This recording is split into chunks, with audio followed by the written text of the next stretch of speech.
क्योंकि आज महिला सशक्तिकरण के नाम पर कि महिलाओं की रक्षा करने का काम हम करेंगे, ये सरकारें खूब झूठ बोलती हैं।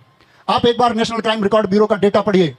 ये उत्तर प्रदेश 66,000 मुकदमों के साथ में महिला उत्पीड़न पर पहले स्थान पर है। सभी राज्यों में सबसे ज्यादा उत्पीड़न कहीं होता है, सबसे ज्यादा महिलाओं पर हिंसा कहीं होती है तो वो उत्तर प्रदेश में होती है। और ये मैं नहीं कह रहा हूं, ये सरकारी आंकड़े, राष्ट्रीय पोर्टल के आंकड़े कह रहे हैं।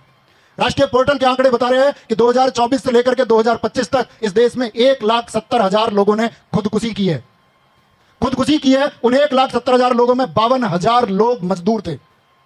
वो मजदूर जो सिर्फ एक रोजी रोटी के लिए तरस रहे हैं, वो मजदूर जो दिन में इस बात के लिए कमाता है कि शाम को उसके घर का खाना बन जाए, उस मजदूर ने अभी नोएडा और गुड़गांव में अपनी वेतन वृद्धि की मांग की।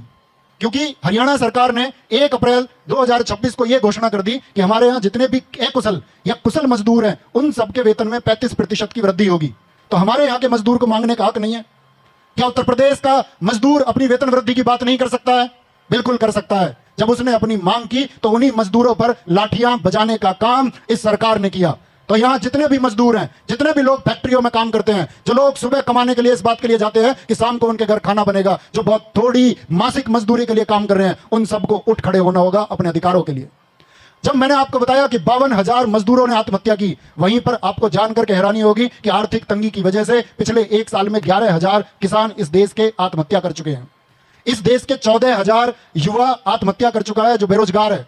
इसी देश का 14,282 छात्र जो अपने सपने सजो रहा था वो आत्महत्या कर चुका है वर्तमान सरकार की नीतियों से तंग आकर के। अभी कुछ दिन पहले नीट का पेपर लीक हुआ। उस नीट के पेपर के लिए इस देश के शिक्षा मंत्री धर्मेंद्र प्रधान ने यह कहा कि क्या गारंटी है कि पेपर दोबारा लीक नहीं होगा। तो हम ये कहते हैं कि क्या गारंटी है कि तुम्हारी सरकार भी दोबारा आएगी। उस सरकार को बदलने का काम सब लोग, जागरूक लोग करेंगे।